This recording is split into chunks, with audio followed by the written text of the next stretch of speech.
J'ai un véritable coup de gueule à faire passer contre les titres de ces films. Ce n'est pas possible.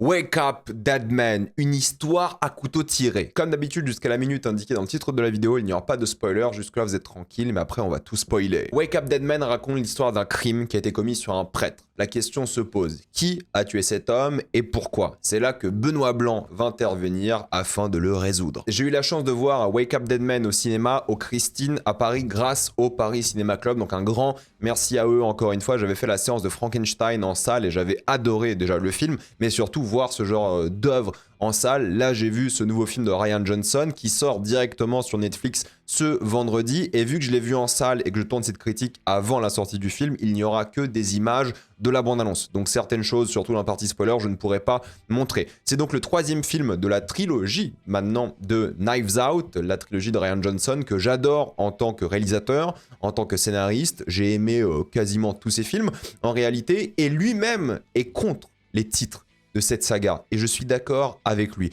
car Knives Out est le titre du premier film, et ça a du sens, enfin, c'est tout à fait logique. Knives Out, c'est l'histoire du récit, aucun problème. Cependant, Glass Onion, ça n'a plus aucun sens, car il fallait juste appeler le film Glass Onion, mais pour des raisons de marketing, d'algorithme, ils ont décidé d'appeler ça Glass Onion, A Knives Out Story. En français, c'est encore pire, hein, c'est Wake Up Dead Man, donc le titre en anglais, et ensuite le sous-titre en français, À couteau tiré, ou une histoire à couteau tiré, je crois. Bref, c'est insupportable, c'est horrible et c'est dommage, mais c'est comme ça, malheureusement, l'ère d'Internet oblige.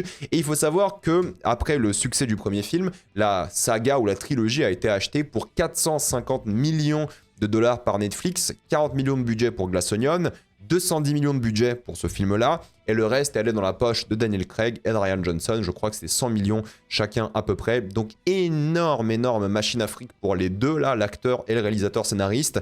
Et là, on est face à un film avec un énorme budget parce qu'il fallait finir les 450 millions. Le premier, c'était un film Covid, 40 millions, voilà. Mais là, il restait plein de thunes et ils ont tout mis dans le casting. Je pense que tout le monde s'est fait un pognon de fou avec ce film parce qu'en vrai, en termes de décor, alors oui, tout est dans un vrai décor, dans un entrepôt, entre guillemets. Mais bon, honnêtement, les 210 millions, on les sent pas. Mais est-ce que c'est bon? Est-ce que c'est mauvais? On va en parler maintenant. Avant de commencer cette vidéo, j'aimerais remercier le partenaire officiel de celle-ci, c'est SaberGhostVPN et ses 38 millions d'utilisateurs et presque 5 sur 5 sur Trustpilot. Vous les connaissez, c'est un service utile que j'utilise tous les jours et le meilleur moyen de soutenir la chaîne. Je vous mettrai dans la description et le code épinglé un site internet qui vous dit dans quel pays se situe le film que vous voulez regarder. Ensuite, vous changez Canada, États-Unis, Italie, Royaume-Uni, Belgique, Suisse, peu importe, vous allez avoir accès à la VOSTFR et même la VF dans certains cas. Quelques exemples, sur Netflix, vous avez déjà Prise au piège et Nouvelle Vague. Sur Disney+, vous avez Les 4 Fantastiques, Lilo & Stitch et même Elio. Sur Apple TV+, vous avez déjà le film F1. Sur Paramount+, qu'il faut utiliser depuis l'application Paramount+, mais si vous avez Paramount via Canal, connectez-vous à Paramount avec votre compte Canal et vous avez déjà accès à Mission Impossible de Final Reckoning. Sur HBO Max, même chose que pour Paramount, connectez-vous à HBO directement, le temps que HBO continue d'exister évidemment, pour avoir accès à Superman, Weapons ou Eddington. Pour les gros consommateurs de YouTube, vous avez YouTube Premium pour beaucoup moins cher. Prenez un peu l'Union Européenne parce que c'est plus simple, comme la Roumanie, la Bulgarie, et ça fonctionne encore aujourd'hui. Il y a plein de tutos en ligne qui vous disent comment faire. Et ça marche pour plein d'abonnements aussi, comme Letterboxd Patron par exemple. Vous le savez, mais certains sites internet ne sont plus disponibles, sauf si vous mettez votre carte d'identité, mais personne n'a envie de faire ça, donc utilisez un VPN pour continuer à vous James le Cameron en paix. En tant que cinéphile, vous regardez parfois des films d'une manière un peu étrange, donc si vous voulez rester en sécurité et dans l'anonymat le plus possible, utilisez un VPN. Vous pouvez partager un compte avec cette personne au total, c'est disponible sur tous vos appareils préférés et tout le monde peut le faire. En quelques clics, c'est fait sans aucun problème. Vous pouvez essayer par vous-même car vous êtes satisfait ou remboursé sous 45 jours et vous avez une assistance technique en français 24h/7. Utilisez le lien dans la description, le code épinglé afin de vous abonner à SaberGhostVPN et bénéficier de 43% de réduction plus 4 mois gratuits. Foncez sur l'offre. Cette fois-ci, fini la grande maison du premier opus, l'île du milliardaire du deuxième, nous voici dans une église néo-gothique, et c'est important pour l'histoire, et dans le village à proximité, donc vibe petite ville, petite communauté, un peu sectaire. Et c'est intéressant car le film ne prend pas du tout le point de vue de Benoît Blanc, mais celui du personnage principal, donc Josh O'Connor, qui a la narration de l'œuvre aussi, et celui qu'on va suivre parce qu'il est suspecté d'avoir commis ce crime. Est-ce qu'il l'a commis ou pas? C'est à vous de voir l'œuvre évidemment. Et ça devient donc là le whodunit à la à couteau tiré, classique entre déconstruction du genre de manière générale, avancée psychologique du personnage de Benoît Blanc et avec les différentes motivations des suspects. On découvre encore une fois un nouveau casting et c'est tout autour, comme d'habitude, des relations entre les personnages et du meurtrier ou des meurtriers potentiels. Le but est d'essayer de deviner le coupable, pourquoi et comment, un peu comme Benoît Blanc. Voilà, c'est un whodunit, vous connaissez. Et il faut parler directement des personnages, car pour moi, il y en a des pas mal, il y en a des inutiles et il y en a des mauvais. Et malheureusement, Mila Kunis, c'est un peu la catastrophe. Alors pas forcément en termes d'acting, même si c'est pas glorieux, je trouve, mais c'est surtout qu'en fait, elle ne sert que à expliquer l'histoire au spectateur. Elle ne fait que répéter ce qui s'est passé à l'image. Elle crée aussi une sorte de compte à rebours par rapport à Benoît Blanc pour voilà, expédier un peu plus rapidement son enquête et créer une sorte de rythme plus rapide au film. Bon, l'actrice, j'ai rien contre elle, mais là, c'est vrai qu'elle ne marque pas du tout l'écran et le personnage est oubliable. Il sert vraiment au scénario plus qu'autre chose.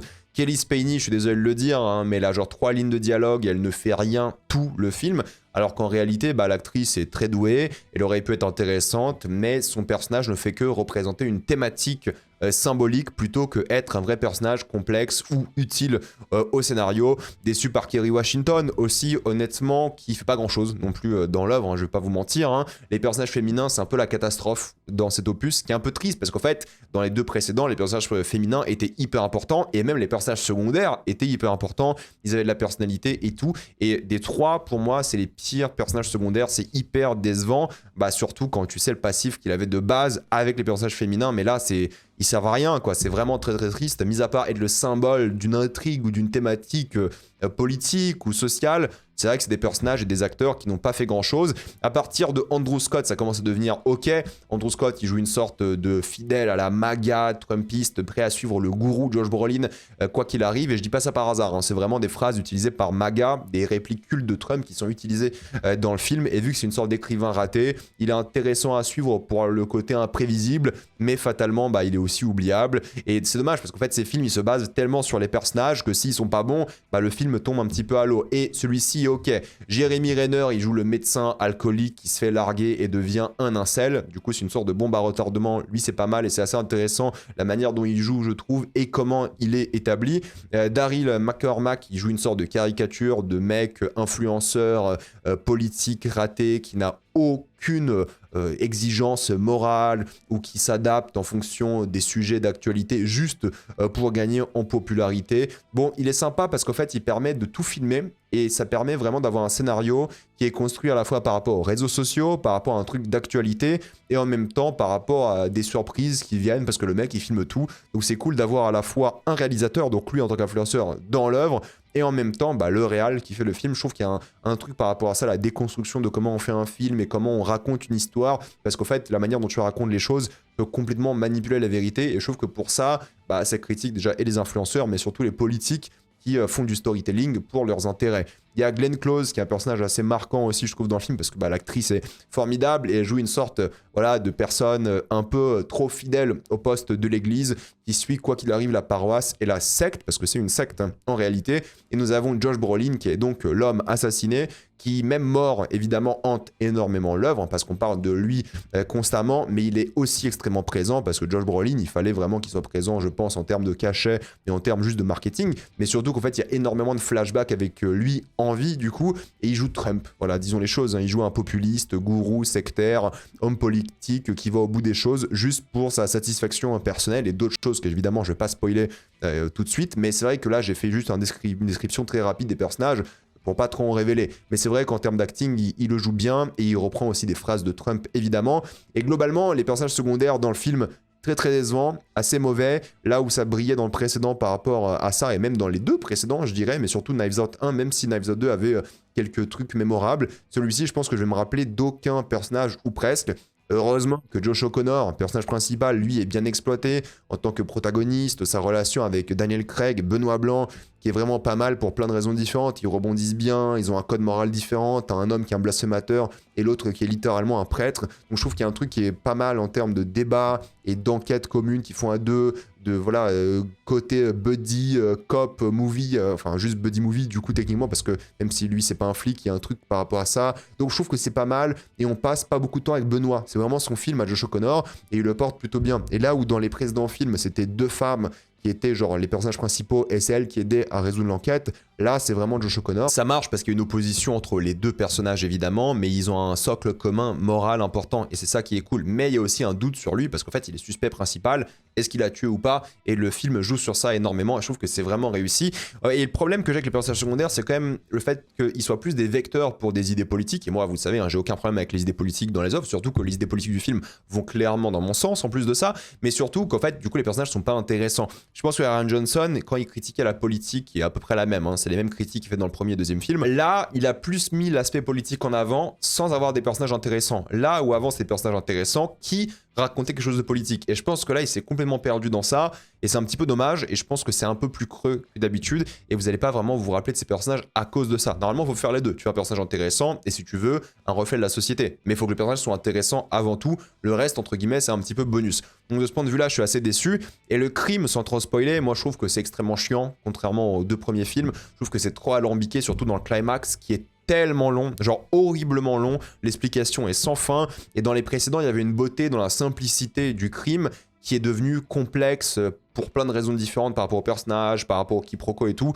Là, c'est l'inverse. C'est compliqué pour faire compliqué. Et honnêtement, moi, ça m'a particulièrement déçu. Il y en a qui vont adorer. Moi, je trouve ça extrêmement long, surtout la fin qui est interminable. Après, il y a pas mal de surprises et de choses qui sont bien faites, surtout sur le côté un peu post-moderne, déconstruit des personnages et des références culturelles à mort. Et puis, c'est très drôle. Franchement, à regarder, c'est très fluide en termes de dialogue, en termes de relations entre les personnages. Même si j'aime pas beaucoup les personnages, il y a un truc où c'est tellement humoristique et c'est tellement second degré à certains moments, même si l'histoire est prise au sérieux, attention, que ça fonctionne. Et ça, j'ai bien aimé. Mais en termes de thématique, il va tacler plein de choses intéressantes. Et c'est pour ça que je trouve que c'est dommage, parce que s'il y avait les personnages qui étaient derrière, ça aurait été bien mieux. Mais bon, ça va tacler le populisme d'extrême droite, mais le populisme, je dirais de manière générale, des leaders politiques. Le film te rappelle qu'il ne faut pas ériger des gourous, qu'ils soient politiques ou religieux. Il y aura des grands speeches, des grandes tenues et des gens qui vont humilier des fidèles. C'est une critique du sectarisme religieux et politique. Du coup, ça se moque des politiques sans idée, juste là pour la popularité, pour le côté carriériste. Les artistes qui sucent l'extrême droite pour l'argent et pour leur image sont aussi critiqués ici, et ça c'est vachement d'actualité, chose que j'aime beaucoup,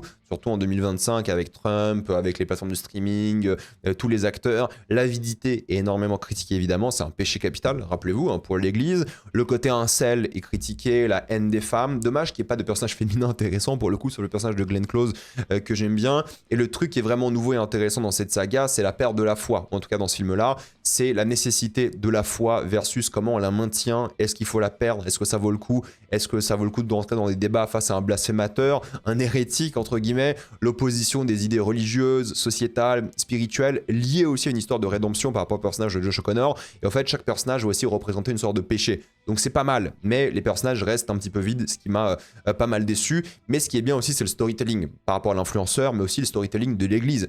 Et c'est admis dans le film qu'en fait, l'église, elle raconte une histoire pour convertir, pour avoir des fidèles, pour manipuler. Mais est-ce que c'est foncièrement une mauvaise chose? C'est un peu le débat, parce que si c'est pour des bonnes intentions, why not, le storytelling et cette narration, mais si c'est pour l'argent, si c'est pour les élections, la politique, là c'est fortement critiqué. Donc j'aime bien parce que c'est pas un film qui est anti-religion non plus, et vous savez mon avis sur la religion, moi je suis anti-religion de base, mais j'aime bien parce que le film n'a pas cette approche-là. Le film a une approche bien moins manichéenne de la religion, qui explique les problèmes, il arrive à lier la religion à la politique, et moi je suis quelqu'un qui suis non pas forcément anti-religion de base, mais anti-gourou, anti-prophète, anti-dogme. C'est ça qui m'intéresse moi personnellement. Et la religion, c'est tout ça évidemment. C'est pour ça que moi je suis anti-religion. Mais le film, il a un aspect que je trouve intéressant par rapport à la religion parce qu'il a un peu le même avis que moi. Moi, la religion me dérange pas en soi si c'est avec de bonnes intentions et pour de bonnes raisons et ça fait du mal à personne. Et c'est un peu l'avis du film aussi. Ça parle aussi de traumas familiaux qui sont pas mal, même si c'est pas le cœur émotionnel de l'œuvre. Et je trouve que c'est plutôt bien exploité, surtout par rapport au père, donc le prêtre, et en même temps le père de famille. Il y a pas mal de scènes par rapport à ça, surtout avec Josh Brolin. Et en termes de réalisation, en fait, je trouve que Rian Johnson, il est très bon parce qu'il va installer un cadre en mettant à chaque fois en avant les décors. Il m'a fait penser à Barry Lyndon, que j'ai revu évidemment récemment, car c'est vraiment pas le même niveau, alors ça c'est sûr, hein, on est bien d'accord sur ça, mais il va utiliser de manière thématique et narrative, les décors comme Barry Lyndon, surtout avec une grosse utilisation des zooms et des zooms à la Barry Lyndon pour changer la première attente du début avant le zoom ou le dézoom, pour ensuite confronter le spectateur à ce qui se passe réellement. Et je trouve que c'est vraiment pas mal. Il y a beaucoup de travelling avant et arrière pour montrer le cheminement psychologique d'un personnage, une révélation, un doute, une surprise. Il y a des travelling horizontaux pour montrer forcément ces espaces, donner l'impression de suivre les pas du tueur. Il y a l'idée que j'aime énormément, c'est le côté un peu voyeuriste et mesquin de la chose. Parfois, il va filmer un dialogue et ensuite finir la scène sur des personnages derrière comme si eux ils écoutaient mais ils font semblant de pas écouter et ça crée vraiment cette vibe de petit village où tout le monde s'espionne et pour un whodunit ça marche très très bien. Et je trouve que c'est un truc qui est un peu nouveau qu'il n'a pas énormément fait dans les précédents, de mémoire en tout cas. Il va cacher certaines choses mais jamais du spectateur, c'est-à-dire qu'on voit les mêmes choses que les personnages et ça j'aime beaucoup aussi. C'est-à-dire qu'il va pas nous prendre pour un débile, il va nous respecter en termes d'intelligence. C'est pas voilà un truc mensonger comme beaucoup de whodunit, là il assume. Il y a pas mal de scènes qui changent la lumière durant un dialogue pour symboliser ou la lumière de Dieu ou un choc spirituel ou un personnage qui a fait un choix douteux que le film n'accepte pas forcément. Ça fait très années 50 dans la manière dont les plateaux sont gérés, la lumière, parce que oui, encore une fois, hein, quasiment tout est en plateau, ou alors même tout court, hein, si je dis pas de bêtises, même les extérieurs à certains moments. Et évidemment, il y a énormément d'imagerie et de symbolisme religieux, même si c'est pas ça que je vous montre actuellement sur l'image. Et c'est ça qui est fort, c'est que ça va jouer sur ça, l'idée du gourou, du faux prophète, du truc un peu sectaire, du truc politique, avec l'imagerie religieuse catholique, enfin plus surtout protestante mais chrétienne avant tout, qui représente à la fois les péchés, les craintes, les convictions des personnages. Et j'aime beaucoup comment les personnages de Josh Brolin et Daniel Craig sont mis en opposition. D'un côté t'as un blasphémateur qui gagne en ego et en pouvoir, parce que Daniel Craig, plus il enquête sur ce qui se passe, sur ce crime, plus il va être important et fort, et plus il va pouvoir on va dire être imposant et soumettre les autres. Et Josh Brolin, lui, c'était un prêtre qui était un prêtre de secte, quoi. Donc ça qui est intéressant, c'est le parallèle entre les deux. Un mec qui croit pas à la religion, mais qui finit quand même, entre guillemets, comme une sorte de faux prophète et de gourou. Et le mec était full religion pour des raisons d'être un gourou. Donc je trouve que c'est vraiment intéressant. Et en termes de mise en scène, moi, Rian Johnson, je le trouve bon. Je trouve qu'il est terriblement efficace, il est ingénieux, il se répète pas du tout. Il tente des trucs constamment, c'est cohérent pour son univers, il crée une ambiance. Mais j'admets que celui-ci, pour moi, est le moins intéressant des trois. En plus, je l'ai vu en salle, hein, contrairement aux deux que j'ai vus à la maison il y a 3 ans. Déjà, car en fait c'est le plus classique. Ça veut pas dire que c'est mauvais, hein. Je pense que c'est un bon film, je pense que c'est divertissant, mais il y avait toujours ce petit truc où tu disais ok, c'est un peu nouveau, c'est un peu différent. Et là c'est vrai que je trouve que ça reste un régal d'avoir un whodunit, tellement il y en a pas. Disons les choses, il y a quasiment pas de whodunit aujourd'hui, surtout avec des acteurs comme ça, il y a un gros budget. Mais malheureusement je trouve que là la formule c'est un peu essoufflé. C'est un peu répétitif, surtout par rapport aux références culturelles aussi à certains moments, même si je les aime bien. Je trouve que là, tu sens que Rian Johnson, il est au bout d'un concept. Et sur le papier, j'aime bien tout. Je trouve que c'est efficace, sauf les personnages malheureusement.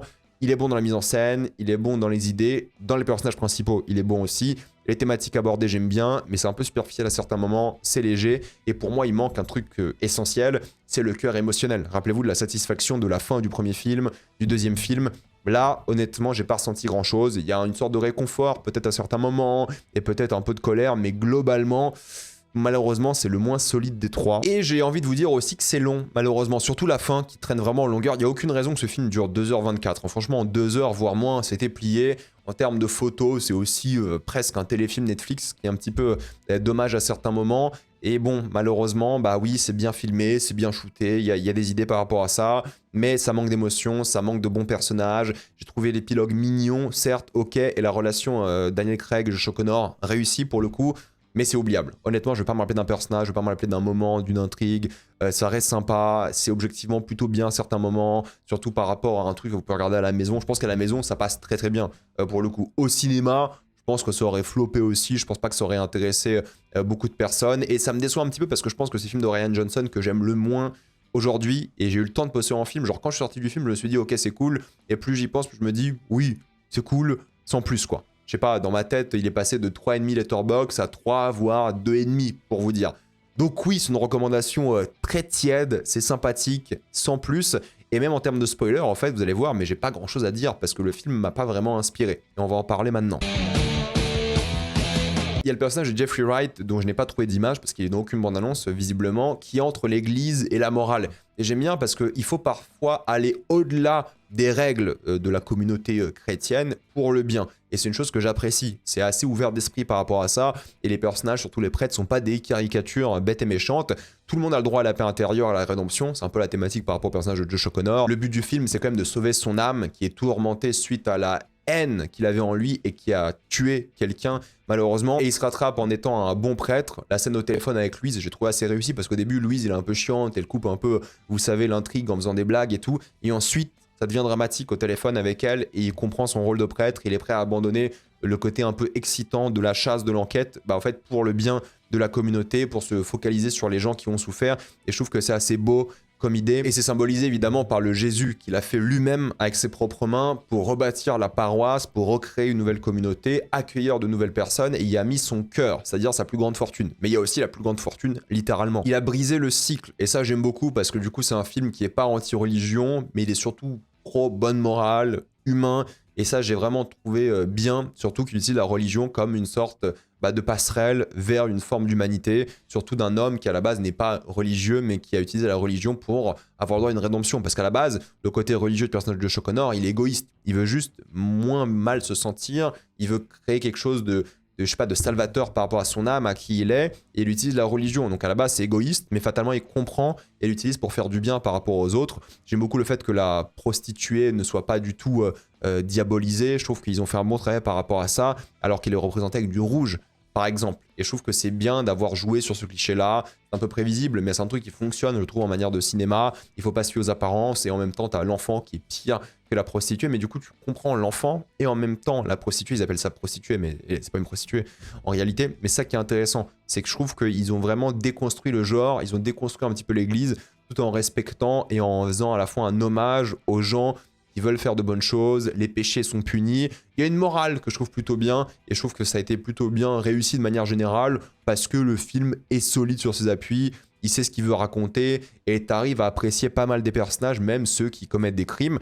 Alors les manigances du plan, le concept de l'homme immortel, j'aime bien en termes de symbole. Voilà, c'est l'homme qui a ressuscité, c'est le prophète, il est de retour, le fils de Dieu. On a compris, voilà, ils en font des caisses, mais c'est un peu le but, c'est une secte, et l'objectif c'est d'en faire des caisses. Maintenant, le truc... Moi, je trouve qu'ils en font vraiment des caisses en termes de scénario. Il fallait que tout se passe bien comme prévu. Ok, à la limite, pourquoi pas. Et ils expliquent pourquoi ça s'est mal passé. Mais je trouve que la fin, elle est tellement longue à expliquer. Cependant, l'avantage, tout de même, c'est la tragédie par rapport au personnage de Glenn Close. C'est-à-dire que son amant a raison de l'aimer d'un certain point de vue par rapport à ce qu'elle a fait pour lui. Voilà, qui ils sont, leur couple, leur relation. Enfin, ils sont même pas vraiment en couple, c'est un peu particulier. Mais elle ne connaît que ça. Elle ne connaît que Dieu, la paroisse, la communauté. Donc même si elle a fait du mal, elle a quand même tout sacrifié. Et t'arrives pas vraiment à la détester à 100%, surtout qu'en fait, elle a le droit à son aveu à la fin. On lui donne ce truc où elle se suicide elle-même, mais en même temps, elle dit « Ok, je vais tout avouer parce que j'ai envie de partir avec cette âme de mourante complètement sauvée parce qu'elle a assumé. » Et je trouve que c'est vraiment bien comme idée, surtout qu'en plus, ça empêche du coup d'avoir Daniel Craig et son personnage qui fait cette révélation, et il donne ça de manière, je trouve, symbolique et forte à quelqu'un qui en avait réellement besoin. Et ça, c'est intéressant. Et je trouve que le personnage fonctionne bien par rapport à ça, parce que tu penses que c'est juste la femme sectaire et puis basta. Mais en fait, tu comprends d'où ça vient, l'enfance. Voilà, je trouve qu'il y a un truc vraiment humain par rapport à elle, et t'arrives pas à la détester à 100%. Et c'est cool d'avoir un antagoniste que, à la fin, t'apprécies un petit peu, fatalement. Contrairement au personnage de Jeremy Renner que tu détestes, elle, il y a un truc où t'as de l'affect, mine de rien, et elle te fait de la peine, mais en même temps, elle mérite peut-être de partir vers son Dieu sans être punie en enfer éternellement. Je trouve qu'il y a un truc pas mal par rapport à ça. Craig, qui est blasphémateur, qui devient lui-même le cliché du gourou, du faux prophète et tout, je trouve que c'est bien. Et en même temps, lui, il juge pas, parce que lui, ce qui l'intéresse, c'est pas la religion, même s'il est contre ça, parce qu'en plus, il est homosexuel, pour rappel. Donc c'est aussi pour ça qu'il déteste la religion, on imagine, c'est qu'en fait, oui, de base, la religion déteste les gens comme lui, les gens gays. Donc lui, de base, il n'aime pas la religion, tu vois que c'est personnel, mais en même temps, vu qu'il a cette solidité morale, il aide les gens. Et ça, c'est fort, il se remet en question, surtout par rapport à son ego, et il tombe pas justement dans ce populisme, dans ce fait d'attirer les gens à chaque fois avec les bonnes paroles, le fait de prêcher. Bon, il y a beaucoup de symbolisme par rapport à lui, l'église, quand il monte surtout à la fin et tout. Il y a un ego trip qui le calme, et justement, quand Dieu le regarde, entre guillemets, le symbole avec cette fenêtre, à un moment, vous savez, il parle de Damas. Ça, c'est intéressant. Je trouve qu'ils ont vraiment bien géré ça. Et j'aurais aimé limite en voir plus de Benoît Blanc. C'est pas du tout son film. Ça n'a jamais été ses films. En réalité, ça a toujours été les films d'autres personnages. Mais là, j'aurais aimé en voir plus peut-être. Mais j'ai trouvé assez réussi et beau de laisser la parole à la fin au criminel et en même temps à cette personne qui est en train de se suicider. Je trouve que c'était pas mal en termes de timing. Par contre, trop long. Désolé, hein, mais vraiment trop long. Josh Brolin qui veut brûler sa propre chapelle par avidité, mais aussi par voilà, haine de ses fidèles. En fait, il se reconnaît un peu dans ses fidèles, il se rend compte que c'est un peu des losers, ils font tous pitié, et du coup, c'est à cause de lui, et en même temps, bah, il aime pas être entouré par ça. Il y a tout ce truc très trumpiste, hein, disons les choses. Hein. Il est déçu du manque de confrontation qu'il a dans sa paroisse, et je pense que d'un certain point de vue, c'est sous-entendu qu'il aime bien la confrontation qu'il a avec le personnage de Josh O'Connor, parce qu'il en a pas. Tout le monde le suit un peu aveuglément, bêtement, et ensuite, c'est évidemment bah, l'argent qui prend le dessus, le côté héritage familial, parce que c'est son droit divin, droit de famille, d'après lui. Donc je trouve que c'est pas mal. En réalité, c'est un bon personnage, un peu caricatural, mais bon, ça fonctionne. Et l'idée, c'est de pas recréer voilà, la secte, de recréer ce truc Trump 2 avec son fils, qui manipule aussi d'ailleurs son fils. Bon, c'est vachement bien fait, je trouve, de ce point de vue-là. Un peu cliché, mais ça fonctionne. Par contre, Kerry Washington, Mila Kunis, il n'y a rien à dire, quoi. C'est le vide absolu. Jeremy Renner, c'est le seul personnage où tu es vraiment content qui meurt parce que clairement, lui, il méritait, il allait faire des choses encore plus horribles. Kelly Spaney, bon, c'est un peu la lueur d'espoir, la fin de l'emprise par rapport à elle, mais il fait rien dans le film, quoi. Je suis désolé, hein, mais oui, c'est sympa à la fin, le message, qu'elle reprenne la musique, qu'elle abandonne cette idée d'avoir un miracle pour sauver ses jambes. Il y a une scène très drôle où elle se lève, et je crois que c'est Glenn Close qui fait une remarque, et bon, c'est à mourir de rire, le film est très drôle par rapport à ça, donc c'est pour ça que je pense que le film, il est un peu sauvé par la comédie. Si le film n'était pas aussi drôle, je pense que je l'aurais encore plus détesté, mais là, franchement, détester, c'est un grand mot, vous avez compris, hein. Mais là, franchement, c'est solide aussi grâce à ça, et Andrew Scott, moi j'aime bien l'ironie du sort, le mec qui veut écrire un livre pour des gens... voilà, très sectaire, très trumpiste, et il se considère pas comme eux, alors qu'il est littéralement comme eux, quoi. Et du coup, il attire un peu ces gens-là, ça montre son décalage, il a à la fois une sorte d'ego et de mépris de classe, alors qu'il est exactement comme eux psychologiquement, quoi. C'est ça qui est fou, parce qu'il y a plein de gens comme lui dans la vraie vie. Donc oui, fatalement, le film était un peu vide, disons les choses, pas très intéressant. Après, il y a peut-être des gens qui vont adorer, peut-être qui vont dire que c'est le meilleur et tout, mais laissez un peu décanter. Laissez 2-3 jours, comme moi j'ai attendu 3 jours avant de tourner la vidéo, j'avais écrit pas mal de choses, et plus j'y pense, moins j'aime le film, mais ça va, honnêtement, c'est un bon divertissement, c'est sympathique, ça se regarde, je pense que c'est un bon film, mais dites-moi votre avis dans les commentaires. Avant de quitter cette vidéo, pensez à utiliser le lien dans la description, le code épinglé, afin de débloquer toutes les plateformes de streaming en toute accessibilité, sécurité, avec beaucoup plus d'œuvres. Tout ça pour 2,03€ par mois, plus 4 mois gratuits. Foncez sur l'offre. Pensez à vous abonner à la chaîne pour voir les prochaines vidéos. Mettez un j'aime, ça aide beaucoup la chaîne. Suivez-moi sur toutes les plateformes, Spotify, Instagram, TikTok et Twitch. Et moi je vous dis à la prochaine fois. Salut à tous.